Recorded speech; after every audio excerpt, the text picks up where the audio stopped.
Guys, আসসালামু আলাইকুম। আজকে আমি যে বিষয়টি নিয়ে আলোচনা করব সেই বিষয়টি হচ্ছে যে আপনার এমবি ফুরাইয়া গেলে হঠাৎ করে দেখেন আপনার মূল ব্যালেন্স কেটে নেয়। এই কারণে আজকে আমি এই ভিডিওটি আলোচনা করব।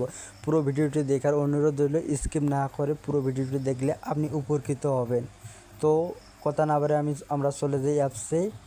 মাই এয়ারটেল সিমের অ্যাপসে আমি চলে গেলাম। আমার এয়ারটেল সিম, যেহেতু আপনারা যে সিম আছে সেই সিম দিয়ে আপনি অ্যাপসে ঢুকবেন। তো আমার এমবি আছে 57 MB, আমি 57 MB নিয়ে চাপ দিলাম।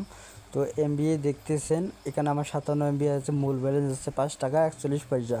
তো আমার যখন 57 MB ফুরে যাবে তখন আমার মূল ব্যালেন্স 5 টাকা 41 পয়সা 1 মিনিট 2 মিনিট চালাইলে সেটা কেটে নেবে। তো কথা হচ্ছে যে আপনারা অনেকেই ভুগতেছেন এই বিষয় নিয়ে, এমবি ফুরে গেলে আপনার হঠাৎ করে মূল ব্যালেন্স কেটে নিয়ে যায়।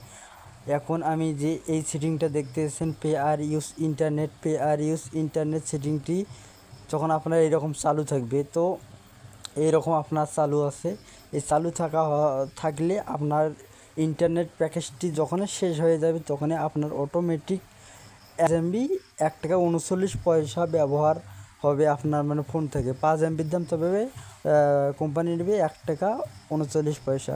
তাই আপনারা এই সেটিংটা অফ করে দেবেন। পে আর ইউজ ইন্টারনেট যখন আমি দেখেন অফ করে দিলাম, তখন আমার এমবি যখন শেষ হবে তখনই আমার টাকা যেমন টাকা তেমনই থাকবে মূল ব্যালেন্স। তো মূল ব্যালেন্স 1 টাকাও কাটবে না।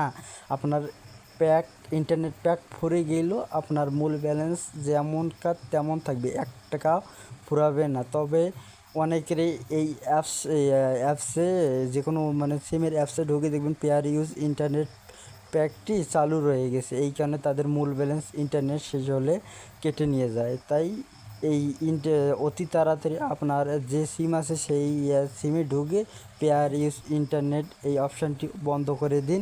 ইনশাআল্লাহ আর কোনো দিন 1 টাকা মূল ব্যালেন্স আপনার কাটবে না। তো ইন্টারনেট প্যাক শেষ হয়ে গেলে আপনার ডাটা অটোমেটিক বন্ধ হয়ে যাবে। তো ইনশাআল্লাহ ভিডিওটা ভালো লাগলে আমার চ্যানেলটি সাবস্ক্রাইব করে নতুন ভিডিওর জন্য অপেক্ষা করুন। ধন্যবাদ।